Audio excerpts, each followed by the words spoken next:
있는데요. 이 궤를 만든 시점은 이제 이 언약궤를 만든 시점이 어느 정도이냐면은 사실은 이제 새 10계명의 돌비를 가지고 이제 산을 내려온 후에 사실 언약궤를 만들었는데, 오늘 말씀에는 그 10장 3절에는 내가 조각목으로 궤를 만들고 라고 해서 궤를 만드는 것이 먼저 이렇게 언급이 되어 있어요. 이렇게 되어 있는 것은, 이렇게 순서가 바뀐 것은 궤를, 그 언약궤를 넣어서 이제 보관해야 하는 그런 중요성을 강조하기 위함이 아닌가라는 그런 학자들의 의견이 있습니다. 이제 그리고 또 이것은 지난 날을 이제 회고하는 그런 내용으로 이제 모세가 말하는 것이기 때문에 어떻게 보면 전체적으로 볼 때는 크게 어긋난 것은 아니다라고 이제 이야기하고 있습니다. 시딘 나무는 그 조각목의, 여기서 조각목이라는 것은 시딘 나무의 일종, 그러니까 아카시아 나무의 일종이라고 봅니다. 근데 이 나무는 진설병을 놓는 떡상이라든가 그 성막의 기둥이라든가 또 성막에 사용되는 모든 기구에 사용되었던 그런 나무입니다. 이 나무는 왜 이 나무가 사용됐느냐, 아카시아 나무 같은 이런 나무가 사용된 것은 갈색이기도 하고 또 단단했기 때문에 그렇다고 합니다. 그래서 이 언약은 쌍방 간의 관계에서 이루어지는 것이잖아요. 그런데 이제 한쪽에서 이미 언약을 그 앞장 9장에서 뭐 술 마시고 절하고 우상을 만들어서 절하고 술 마시는 그런 모습으로 인해서 언약이 사실은 일방적으로 깨뜨렸어요. 깨뜨렸지만, 그리고 그 언약이 파괴됨으로 인해서 불투명해졌지만, 그럼에도 불구하고 이 언약궤라는 하나의 매개체를 통해서 하나님의 언약은 유효하다. 계속 너희들한테 이 언약은 유효하다라는 것을 상징적으로 나타내는 것입니다. 그래서 이 언약궤가 먼저 이렇게 제시된, 언급되어진 것은 이런 그 언약궤에 대한 중요성을 나타내기 위함이 아닌가라는 학자들의 의견이 있었다는 것입니다. 12절에서 13절까지는 여호와께서 이스라엘 백성들에게 요구하시는 것을 말씀하고 있습니다. 먼저 하나님 여호와를 경외하며 그의 모든 도를 행하고 그를 사랑하며 마음을 다하고 뜻을 다하여 섬기라고 말씀하고 있는데, 여기에 대한 하나님의 설명이 또 그 뒤에 나옵니다. 14절에서 16절까지의 말씀인데요. 이 말씀 중에서 우리가 조금 눈에 띄어지는 단어가 있습니다. 할례입니다. 할례. 이 할례는 하나님의 백성이라는 어떤 그런 증거를 나타내는 것입니다. 그런데 이제 사람들은 그 할례를 받음으로 인해서 나는 하나님의 언약궤의 백성이다라는 어떤 그런 교만함을 드러내니까 목이 굳어지고, 나는 너 할례 받았어? 나 할례 안 받았지. 나는 할례 받은 사람이야 라는 어떤 그것을 통해서 내가 이제 하나님의 백성이라는 것을 드러내고 목이 곧아지고 뻣뻣해지는 거예요. 이제 이것을 하나님께서 그렇게 하면 안 된다라는 것을 말씀하시면서 오히려 하나님의 백성으로서, 언약의 백성으로서 자세를 겸비하게 가지고 그의 명령과 규례를 잘 지켜야 한다라는 것을 강조하고 있습니다. 우리들도 우리 안에서도 그런 교만함이 있습니다. 나는 어떤 교회를 다녀, 그리고 내가 이 교회에서 어떤 사람이야 라는 것을 강조하는데, 사실은 그것은 하나님께서 원하시고 기뻐하신 내용이 절대로 아니라는 것입니다. 오히려 좀 더 겸손하게, 높은 자리에 있을수록 좀 더 낮아지는, 나보다 남을 더 낮게 여기는 그런 겸손한 자세, 겸비한 자세로 살아가야 할 것을 하나님께서 이 말씀을 통해서 강조하고 있습니다. 또 이웃에 대한 의무를 말씀하고 있는데요. 이 부분에 대해서는 18절에서 19절까지 내용으로 설명되고 있습니다. 나그네를 사랑하는 말씀으로 너희는 그 나그네 되었던 시절을 기억해라. 나그네를, 그리고 이웃을 사랑하여서 섬기라는 말씀을 하고 계시는데요. 우리는 이 누군가를 헤아렸을 때 그 헤아린 것, 그 헤아림으로 인해서 또 다시 우리가 어떤 그 누군가에 대해서 우리가 헤아림을 다시 도로 받을 수 있다는 것입니다. 그래서 우리가 언제, 어느 시기에, 어떤 장소에서 헤아림을 받을 수도 있을지도 모르기 때문에 우리는 항상 우리의 그 이웃에 대해서 그들을 잘 섬기고 사랑해야 하는 그런 의무가 있습니다. 근데 그것을 정말 의무감으로 하는 것이 아니라 진심으로 하나님을 사랑하는 마음으로, 하나님이 우리를 사랑하시는 그 사랑하신 마음을 다시 우리가 진심으로 가지고 그들을 사랑하고 섬길 수 있는 그런 마음들이 우리 안에 있어야 되겠다는 그런 생각을 해봅니다. 11장입니다. 1절부터 7절까지는 여호와 하나님을 사랑할 것과 순종할 것에 대해서 말씀하고 있습니다. 여러분들은 왜 하나님 말씀에 순종해야 된다고 생각하십니까? 하나님 말씀에 순종하는 것을 그냥 의무감을 가지고 순종하는 거 하나님 기뻐하시지 않는다는 것입니다. 우리가 그분을 사랑하기 때문에 순종하거든요.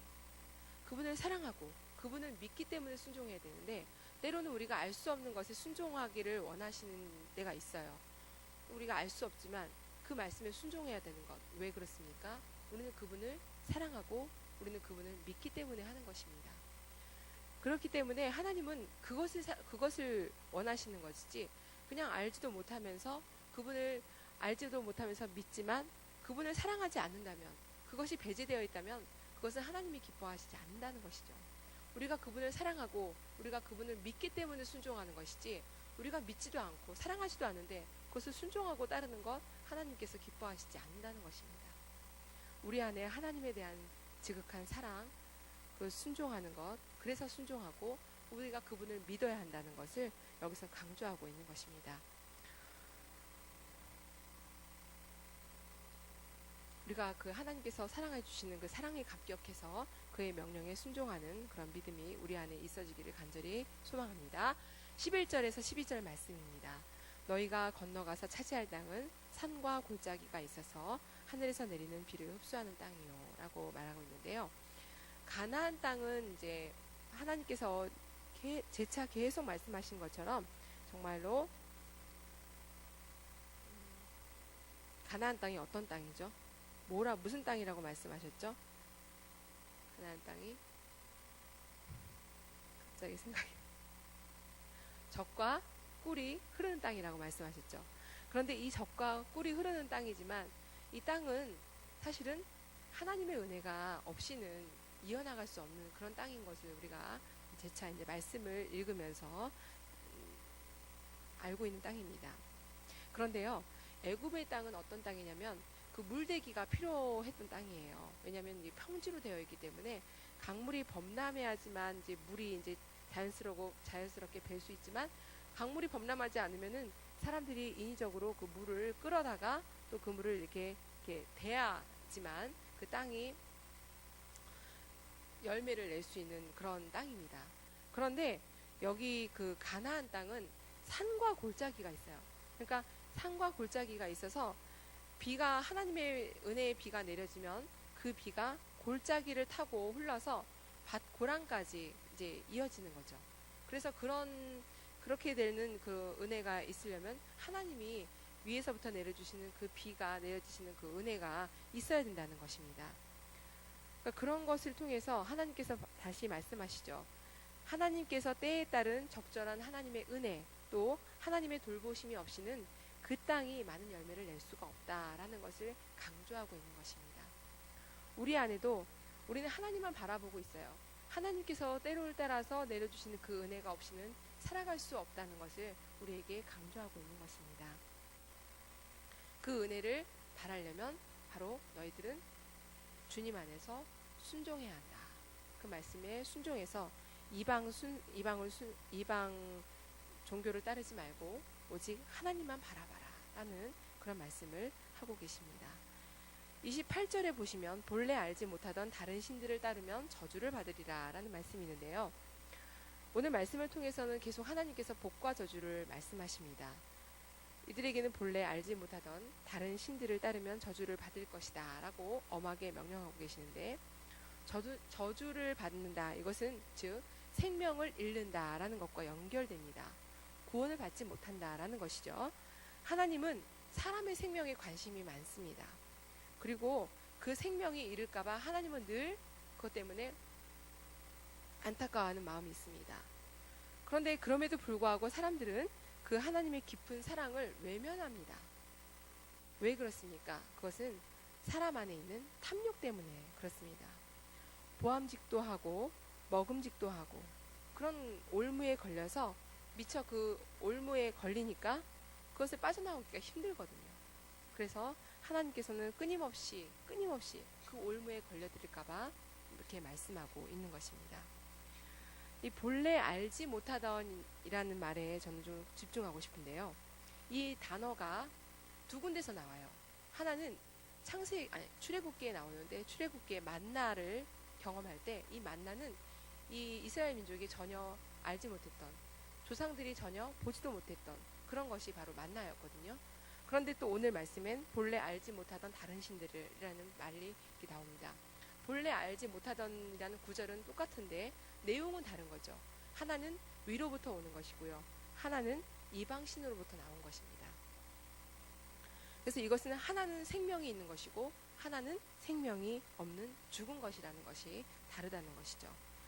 이처럼 하나님의 것은 신비하게 우리가 미처 깨닫지 못하던 것, 또 본래 알지 못하던 것들을 통해서 오히려 하나님의 신비를 경험하게 하고 또 기적을 경험하게 하고 또 그것을 통해서 우리의 삶이 더욱더 건강해지고 평안함을 느끼고 하나님께서 주시는 최고의 자유를 누릴 수 있다는 것입니다.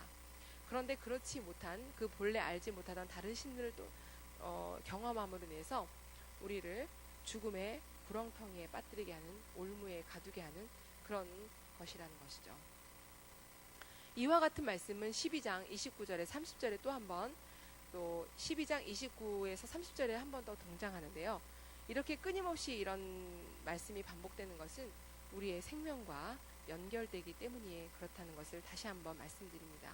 이로 인해서 하나님의 사람들을 끔찍하게 사랑하시는 그 애틋한 하나님의 간절한 마음이 있는데요. 우리에게 올무가 되는 것 분명히 있습니다. 구약시대에 있었던 그 우상숭배와 같은 것들이 분명히 우리 안에 있습니다. 그것은 탐욕입니다. 내 안에 탐욕이 없는지 그것을 항상 들여다봐야 됩니다. 12장인데요. 12장은 하나님의 모세의 두 번째 설교의 본론이 시작되는 부분입니다. 서론 부분에서는 회고담을 중심으로 해서 하나님의 사랑을 계속 강조하고 율법을 준수해라, 율법을 준수해야 너희들이 살 수 있다라고 계속 말씀을 하시지만 이제부터는 율법의 조항들을 하나하나 구체적으로 꺼내어서 그것에 대해서 구체적으로 말씀하는 부분이 나타납니다. 이것은 신명기 말씀 26장 19절까지 계속 됩니다. 그것은 이제 우리가 끊임없이 이제 목사님이나 우리 두 목사님을 통해서 계속 반복되면서 이제 말씀이 들어갈 것입니다. 마지막으로 여러분에게 강조하고 싶은 것은 오늘 탐욕입니다. 우리 안에 탐욕 분명히 있습니다. 조그만 씨앗이 자라면 크게 어른과 같이 자라면 그것을 걷잡을 수 없습니다. 그것을 걸려 넘어가지 아니하도록 우리 안을 항상 정결하게 비울 필요가 있습니다. 그 정결하게 비우는 작업이 끊임없이 하나님의 말씀을 비추어서 그것을 꺼내고 정결하게 하는 작업이 우리 안에서 있어야 된다는 것을 여러분들이 기억하시고 오늘 하루도 회개하며 감사하며 나아가는 저와 여러분들이 되시기를 간절히 축원합니다. 기도하시겠습니다.